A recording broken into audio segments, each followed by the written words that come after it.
paz do Senhor Jesus. Sou aluna Railane de Oliveira Mota, número 31, da turma do primeiro ano A do Instituto Bíblico Apostólico da Cachoeirinha. Venho aqui abordar o assunto da obra redentora de Cristo, onde a Bíblia, a palavra de Deus tem um propósito de apresentar para o homem a sua própria redenção, a redenção do homem.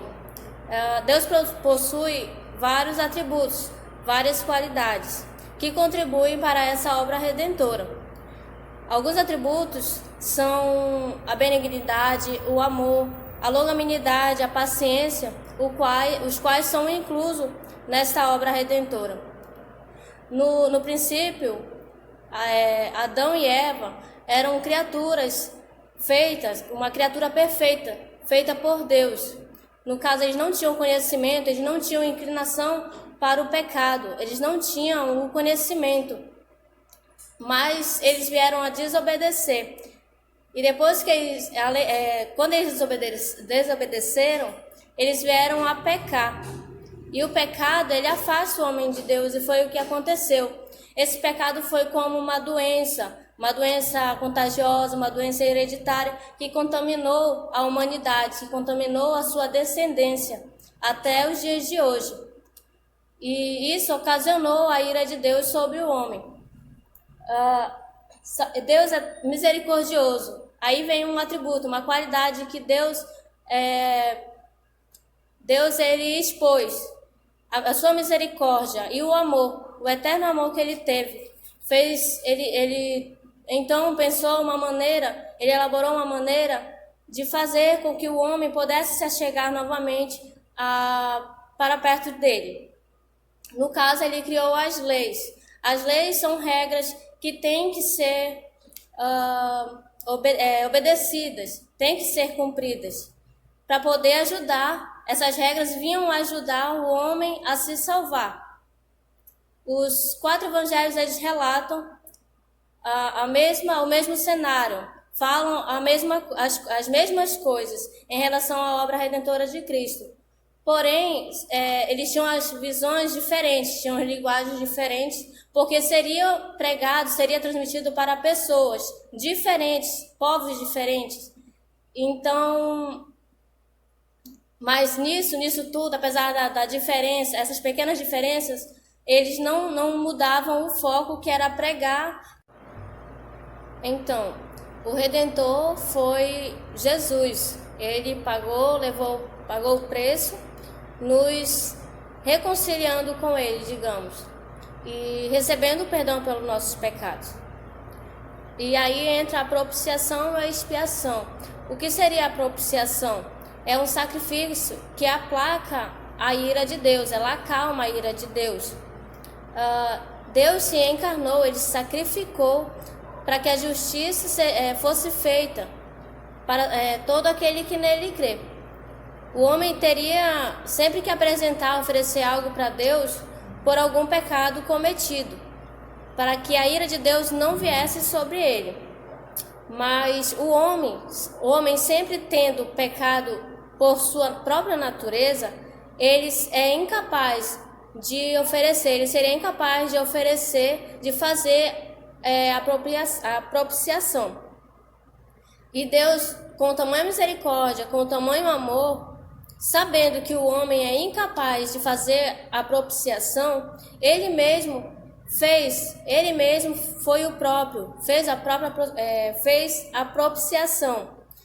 E mesmo que o homem seja injusto, mesmo que o homem seja não merecedor, né, sempre pecando, Deus, ele fez pelo seu tamanho amor, tamanha misericórdia, ele ainda pagou um preço muito alto, com o derramamento de sangue, para livrar o homem da ira divina. No Antigo Testamento, fala muito sobre a expiação. Antigamente, na verdade, era feito a expiação.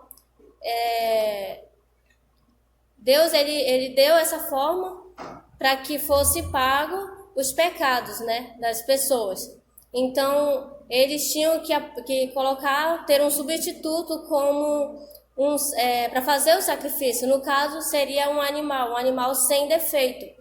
Esse substituto, o inocente, ele teria que ser apresentado pelo transgressor e ele viria a ser sacrificado pelo transgressor. Seria morto pelo transgressor, no lugar do transgressor. E assim, o homem, o pecador, seria punido, sem ser destruído, sem ser morto. Então, Jesus, ele se tornou o substituto do homem. Ele nos substituiu lá na cruz do Calvário para se tornar a propiciação, né? Morrer por nós e se tornando a expiação, né? Pelos pecados de todo aquele que nele crê. No caso, tudo isso traria a declaração da justificação. Ele torna o injusto, a declaração, a expiação, ele se entregando, sendo a própria propiciação, ele traria a justificação. Mesmo nós sendo injustos, ele nos torna justos. Ele pagou o preço pela sua infinita misericórdia, tomando o nosso lugar, morrendo em nosso lugar, levando toda a culpa em nosso lugar.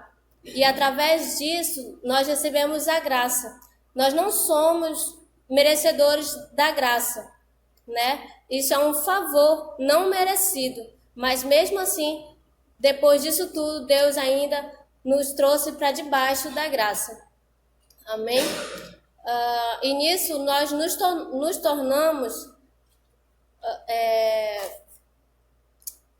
tornamos justos aos olhos de Deus e recebendo a justificação. Porém, nós temos que crer em toda essa obra redentora. Nós temos que crer que Deus morreu, que Deus levou toda a culpa para que nós venhamos estar debaixo da graça.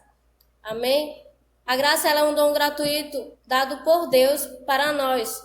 Mas não é por isso que nós vamos nos tornar oportunistas e voltarmos a fazer a vontade da carne. Não é porque eu estou debaixo da graça que eu vou fazer o que me dá vontade, porque estou debaixo da graça.